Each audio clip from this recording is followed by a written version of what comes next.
Bonjour, j'ai envie de partager avec vous aujourd'hui quelques extraits du dernier essai du géographe Michel Lusseau, Cohabitons pour une nouvelle urbanité terrestre, paru aux éditions du Seuil en 2024 dans la collection La couleur des idées.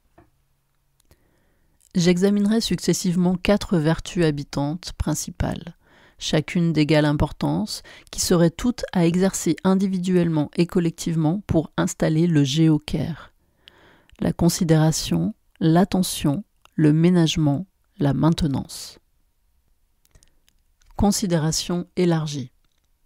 Adhérer à cette géopolitique des indésirables procède tant de dispositions morales que de dispositions sociales, ce qui rend la question épineuse et complexe. Selon Corinne Pelluchon, la considération est toujours en rapport avec les manières dont on se comprend soi-même dans ses relations aux autres. C'est un être avec le monde et avec les autres, qu'il s'agit de construire éthiquement. Il ne suffit donc pas d'améliorer les conditions sociales pour faire disparaître mécaniquement la déconsidération. Cependant, la construction d'une autre éthique des vertus ne peut pas non plus, selon moi, s'appuyer sur les seules injonctions morales, mais sur des engagements effectifs fondés sur le principe du géocare. Il faut parvenir à rendre les cohabitants tout à la fois considérables, susceptibles d'être considérés, et considérants, capables de reconnaître en une autre personne, fût-elle extrêmement différente, un individu à prendre en considération. Cela ne se décrète pas et passe par un apprentissage particulier, celui de l'épreuve de la cohabitation, l'exercice récurrent de la vie en commun.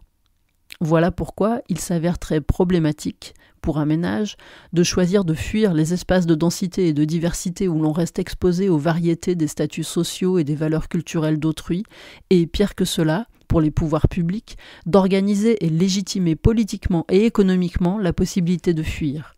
On reconnaît là le mouvement de la ségrégation résidentielle.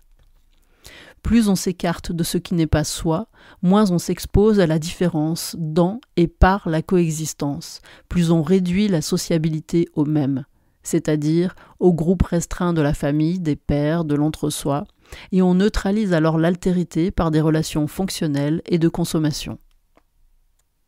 Élargir le spectre de la considération s'impose, mais comment procéder ? Comment enclencher au sein de tout processus de projet local ou territorial une dynamique qui assure de considérer la qualité des autres cohabitants. Comment reconnaître et légitimer les différentes manières d'habiter que les membres d'un groupe exercent sans développer un point de vue normatif qui ne valide que quelques pratiques, valeurs et attitudes jugées convenables et bienséantes. Le chantier est immense, tant la période actuelle tend à faire des individus souverains des machines à dénigrer, de plus en plus souvent en des termes très violents, ce qui les dérange.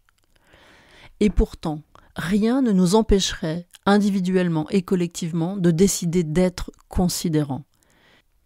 Personne ne nous oblige à déconsidérer autrui, personne ne nous contraint à dénier à d'autres le droit de partager l'humanité et l'écoumène en position d'égale dignité. Parce que je ne suis pas une entité autogène, parce que je suis relié par ma cohabitation à la Terre qui à la fois m'accueille et me dépasse infiniment, et que je partage avec les autres êtres humains et les non-humains, passés, actuels, futurs, la considération devrait être à ma portée et ouvrir la possibilité d'une véritable convivence. Beau mot ancien que Corinne Pelluchon reprend après d'autres, dont le philosophe Thierry Pacaud ou votre serviteur. Le fait de vivre ensemble sans conflit, et même avec satisfaction et plaisir, et ainsi atteindre un bien-être, non pas indexé sur la réussite matérielle, le profit, le pouvoir, mais sur la possibilité d'établir des relations apaisées, civiles et joyeuses. Ce qui rendrait envisageable, si l'on suit la proposition de Corinne Pelluchon, de ne plus simplement vivre de, qui suppose une relation d'exploitation, de sujétion, qui peut être nécessaire pour réaliser certains buts, mais ne peut en aucun cas être la finalité suprême, mais de vivre avec, convivialité au sens strict, et même de vivre pour, selon moi, l'aboutissement du géocare. Cohabiter, en contexte anthropocène, permettrait, grâce à la vertu de considération, de pouvoir articuler ces 3 registres en privilégiant les 2 derniers. Voilà une toute autre orientation de la vie en commun pour instaurer ce qui devrait être un des fondements de l'urbanité. une élémentaire capacité à être en relation avec autrui, en public comme en privé, sans rivalité, comme préalable à toute élaboration d'un projet social et politique, coopératif et solidariste. Approche que l'économisme ambiant dévalorise car celui-ci se fonde sur la production, la consommation, la possession exclusive de valeurs et de biens matériels, donc la concurrence, la compétition. Les situations urbaines contemporaines en témoignent. De même que les identités fermées d'inspiration religieuse ou ethnique ou d'autres origines qui fonctionnent au carburant du dénigrement de ce qui n'est pas conforme aux dogmatiques auxquels elles se réfèrent et à ce qu'elles révèrent.